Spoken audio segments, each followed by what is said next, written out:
आज हिमाचल प्रदेश संयुक्त कर्मचारी महासंघ ने चंबा जिला में मिलन पैलेस चंबा में जिला के सभी विभागों के कर्मचारियों के महासम्मेलन का आयोजन किया, जिसमें सभी विभागों के कर्मचारी नेताओं, शिक्षकों और कर्मचारियों ने बढ़ चढ़कर भाग लिया। इस दौरान महासम्मेलन में आए हुए सभी कर्मचारी नेताओं ने अपने अपने विचार रखे और छठे वेतन आयोग की त्रुटियों को लेकर खुलकर अपनी बात रखी। सभी कर्मचारी नेताओं ने एक स्वर में प्रस्ताव पारित किया कि हिमाचल सरकार पंजाब के वेतन आयोग को 100% मूल रूप से हिमाचल में लागू करे, जिससे कर्मचारियों का मूल वेतन पंजाब के साथियों के समरूप हो सके। उसके बाद प्रदेश अध्यक्ष ने प्रेस वार्ता के दौरान छठे वेतन आयोग की त्रुटियों को उजागर किया और 15% वृद्धि वाले विकल्प से होने वाले नफा नुकसान के बारे में कर्मचारियों को जागरूक करने का प्रयास किया। देखिए, आज चंबा के ऐतिहासिक जगह पे हिमाचल प्रदेश संयुक्त कर्मचारी महासंघ का जो एक बहुत बड़ा अधिवेशन यहाँ पे होने जा रहा है, जिसके आप सब गवाह बनने जा रहे हैं। इस महाधिवेशन के माध्यम से जो राज्य कार्यकारिणी के लोग महासचिव हीरालाल वर्मा जी हमारे साथ आए हैं, जो वित्त सचिव है हेमेंद्र गुप्ता जी, और हमारे जो संगठन के चीफ ऑर्गेनाइजिंग सेक्रेटरी है कुलदीप खरवाड़ा जी, शमशेर जी, और जो हमारे पास राज्य कार्यकारिणी के लोग यहाँ पहुंचे हैं। और ये आप देख रहे हैं कि एक जो संघर्ष की रूपरेखा हिमाचल प्रदेश संयुक्त कर्मचारी महासंघ ने तैयार की है, उसका आगाज 20 तारीख से मंडी से शुरू हुआ था। पिछले कल कांगड़ा जिला में हमने एक संघर्ष किया और अपना मेमोरेंडम जो है सरकार को एसडीएम पालमपुर के माध्यम से दिया और एक बहुत बड़ा रोष व्यक्त किया। हमने एक रैली भी निकाली थी और उसका तीसरा दिन आज चंबा के इस पवित्र धरती पे है और आज हम चंबा में भी वही काम कर रहे हैं। सबसे पहले हम जो है जिला कार्यकारिणी का विस्तार करेंगे, जिला कार्यकारिणी का चयन करेंगे और उसके माध्यम से उसके बाद हम एक पूरा मार्च यहां से करेंगे, एक विरोध रैली निकलेगी और जिलाधीश कांगड़ा तक वो जाएगी। वहां पर जो है जिलाधीश के माध्यम से ज्ञापन मुख्यमंत्री को दिया जाएगा। मैं सीधा मुद्दों पे आता हूं, ये क्या जरूरत पड़ गई कि संयुक्त कर्मचारी महासंघ का गठन हुआ। और आप देख रहे हैं कि आज भी चंबा का ऐसा कोई विभाग नहीं है चंबा का जिस विभाग के कर्मचारी यहाँ पर नहीं सम्मिलित हुए हैं। आप पीछे हॉल में तस्वीरों के माध्यम से देख सकते हैं, सभी विभागों की कार्यकारिणियां यहाँ पर आज पहुंची है चंबा के अंदर। इसका एक नजारा थोड़ी देर बाद आप देखेंगे, तस्वीरों के माध्यम से भी देखेंगे। मुद्दा ये है कि जिस तरह से छठा वेतन आयोग हिमाचल प्रदेश के अंदर लागू किया गया, उस छठे वेतन आयोग की त्रुटियों को लेकर हम लगातार सरकार से संपर्क करते रहे, ज्ञापन देते रहे, सरकार को हम समय देते रहे। पहले हमने 15 दिन का अल्टीमेटम दिया, सरकार के कान तक जू नहीं रहेंगी। सरकार ने अपने चाटुकार नेता, वो दरबारी लोग जो है आगे कर दिए, वो सरकार का गुणगान करने लगे। हमें इस बात से बहुत हम दुखी है कि जो लोग कर्मचारियों के नेता और हितैषी होने का दावा करते हैं, उन्होंने एक शब्द भी त्रुटि के ऊपर नहीं कहा, उनको कभी वो त्रुटि नजर नहीं आई। जब हम मामले को उजागर करते रहे, उसको वो दबाने के लिए आगे आते रहे, फिर उनको त्रुटियां नजर आती लगी। फिर उन्होंने ये हवाला दिया कि हम फाइलों में लगे हैं, फाइलों के माध्यम से काम हो रहा है, हो जाएगा।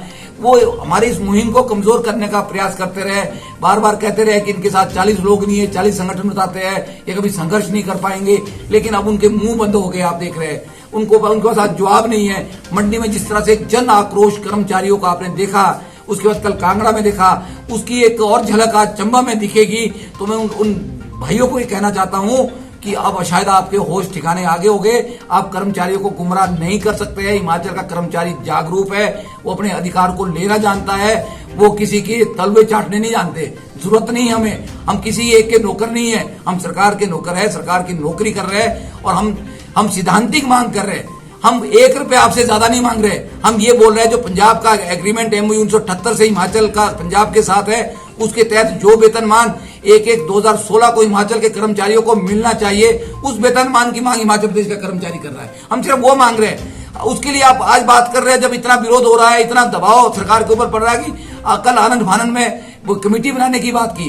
कि अक्षय सूद की अध्यक्षता में कमेटी बनेगी। हम उस कमेटी को खारिज करते हैं। हम ये कहना चाहते हैं कि वो कमेटी किसके लिए बनाई? कमेटियां मामलों को दबाने के लिए बनाई जाती है। हमें कोई कमेटी नहीं चाहिए। हम किसी रूप में कमेटी को स्वीकार करने वाले नहीं।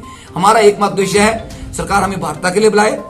अब जो हमारे चीफ सेक्रेटरी है या एसीएस फाइनेंस है वो हमें वार्ता के लिए बुलाए, क्योंकि दर्द हमें है, मुद्दा हमने उठाया है। आप बार बार दरबारी लोगों को बुला के मामले को दबाना चाहेंगे तो ये आक्रोश, ये ज्वाला इतनी भड़क जाएगी, इसको संभालना हिमाचल प्रदेश की सरकार के लिए मुश्किल हो जाएगा। हिमाचल सरकार के खिलाफ जो रोष कर्मचारियों का आज है वो और ज्यादा बढ़ने वाला है। इस बात को मुख्यमंत्री को समझना ही चाहिए और समझना पड़ेगा। तो हम सिर्फ इतना कह रहे हैं, आप हमें बुलाइए, और नहीं भी बुलाइए तो फर्क नहीं पड़ता। हम सिर्फ एक बात कहते हैं, जो पंजाब ने दिया आप उसको दे दी, हमारे को अब बुलाने की जरूरत नहीं है।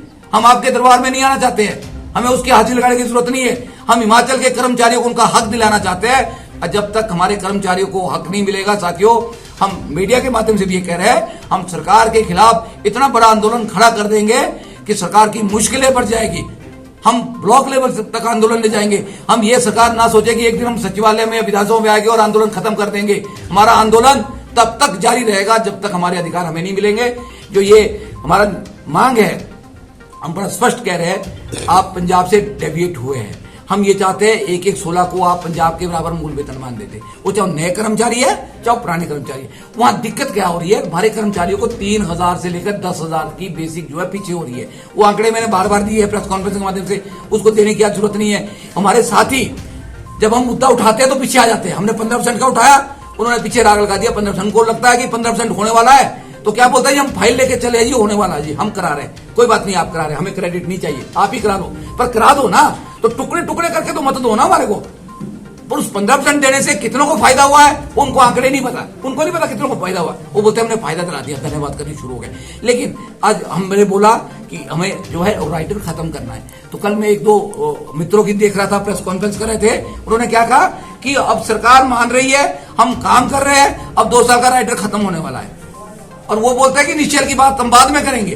तो मैं कहता हूं, अगर आप 2 साल का राइडर की बात कर रहे हैं तो आपको ये समझ नहीं है, ज्ञान नहीं है, तो ज्ञान लेने कहीं चले जाओ, ज्ञान ले लो।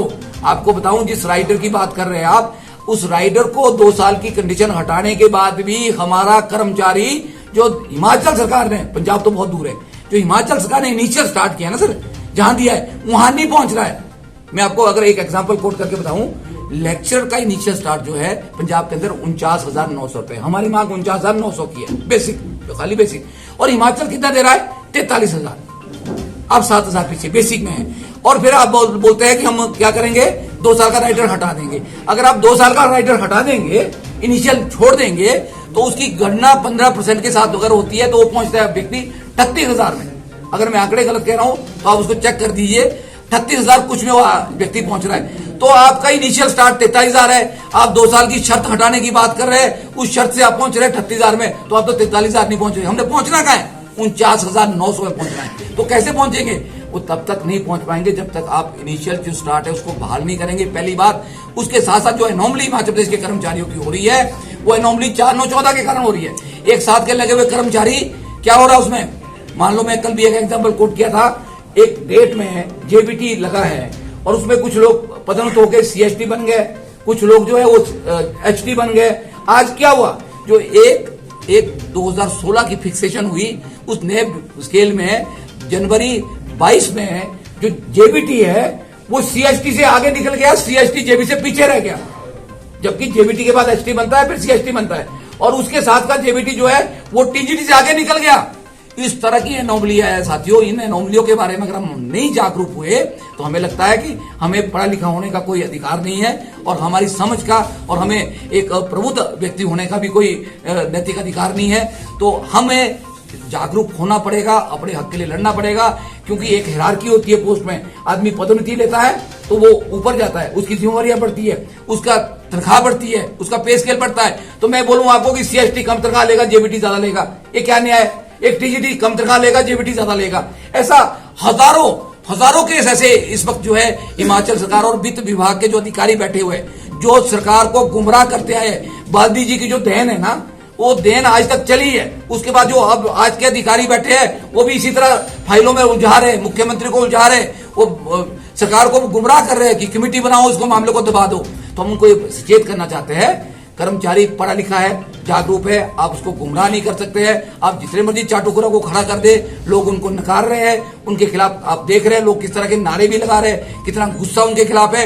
आज जो संयुक्त कर्मचारी महासंघ बना है, इसमें 41 से बढ़ के 40 कर्मचारी संगठन इसमें आगे हैं और सब में एक अपने हक को लड़ने के लिए एक वो आगे आ रहे हैं, उनका समर्थन हमारे साथ है और सभी जो है हमारे साथ इस लड़ाई को लड़ेंगे। आप आज देखेंगे आज किस तरह से सभी अब कार्यकारिणी बनेंगी, कितने विभाग है उसके बारे में आपको अभी इसके बारे में बताया जाएगा। मैं सिर्फ इतना ही कहना चाहता हूँ, ये मैसेज देना चाहता हूँ हिमाचल सरकार के मुख्यमंत्री को, वो स्वस्थ होकर आज शिमला पहुंच रहे हैं। हम उनका जो है स्वास्थ्य की कामना करते रहे हैं, वो स्वस्थ हो गए, बड़ी अच्छी बात है। वो शिमला आए तो हम मांग करते हैं और उम्मीद करते हैं कि वो शीघ्र ही हिमाचल प्रदेश संयुक्त कर्मचारी महासंघ को वार्ता के लिए बुलाएंगे और इस गतिरोध को तोड़ेंगे। अन्यथा हमारी जो रूपरेखा तैयार है, इसके बाद 27 को भी हमारा जो है उसमें हमीरपुर के अंदर एक बहुत बड़ा आंदोलन है, उसके बाद आगे की रूपरेखा भी हमने बना ली है। तो मैं ज्यादा नहीं कहता हुआ एक बार फिर कहना चाहता हूं कि कर्मचारियों को एक बात जरूर कहना चाहता हूं, साथियों, मूल वेतन में हमारा 8,000, 5,000, 3,000, 6,000 का फर्क पड़ रहा है, तो पूरी सैलरी में 20,000 तक का फर्क पड़ रहा है। और आने वाले समय में रिटायरमेंट तक या रिटायरमेंट के बाद आपकी पेंशन में उसका कितना नुकसान होगा उसकी आप कोई गणना नहीं कर पाएंगे। एक बात है। दूसरा जो हम मुद्दा लड़ रहे हैं, वो लड़ रहे हैं हम भत्तों को लेके। हमारे जो भत्ते हैं वो बहुत नेग्लिजिबल है। हम चाहते हैं कि जो भत्ते हैं वो पंजाब के बराबर मिले या केंद्र सरकार के बराबर मिले। अगर वो भी सरकार नहीं दे, उनके आधे दे दो हमारे को। अगर आप आधे में नहीं दे सकते तो चौथा हिस्सा तो हमें भी दे दो। आप तो ऊंट के मुंह में जीरे वाली बात कर रहे हैं। 16 साल पहले हमारे भत्ते भरे हैं, वो बढ़ेंगे कब, उसकी नोटिफिकेशन भी साथ ही होनी चाहिए। एक जो 5,910 के पेमेंट के लोग हैं जिनको 15% की हाइक से फायदा हो रहा है, उसमें साफ लिखा है जो 15% लेंगे उनको रिकवरी की के बारे में कोई क्लियर नहीं कहा।